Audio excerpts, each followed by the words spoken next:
at this time, I think there's always a time in this world. Time to be happy, time to be sad, time for victory, time for defeat, time for plenty, and a time for want. Sa buhay mo, take it from me, do not be in a hurry to get emotionally involved.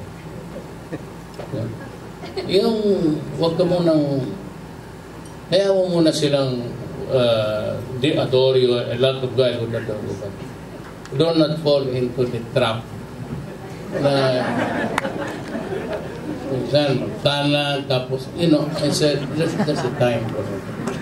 Time to be young and careful. This is not the time to be, I said, you get emotionally involved, and sometimes itong, yun ang, pati yung mga kabataan, yung doon sa amin, yung sinasabi ko, huwag ninyong mamadaliin yan.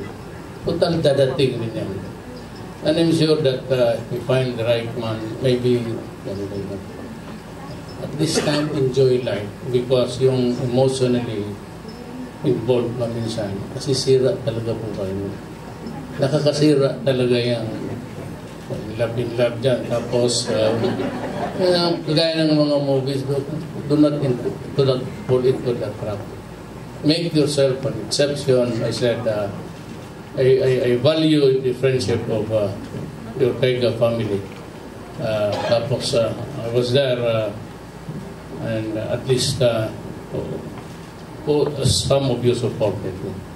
So I said, I would like to thank you by buti pa mag-bisita ko doon Davao, magpasyal-pasyal ka na lang muna. But enjoy life if there is work, but there's a time to work without compromising your studies. Maganda yan. Again, I said, avoid, alam mo yung lalaki marami yan. But always destiny would find somebody for you. You reserve that role sa destiny mo when the time comes. Nakikita ko emotionally at an early age, kakasira talaga ng diskarte. So, I said, remain beautiful, enjoy your beauty. It's a God-given gift, and grow up to be a young, beautiful woman and a good mother someday.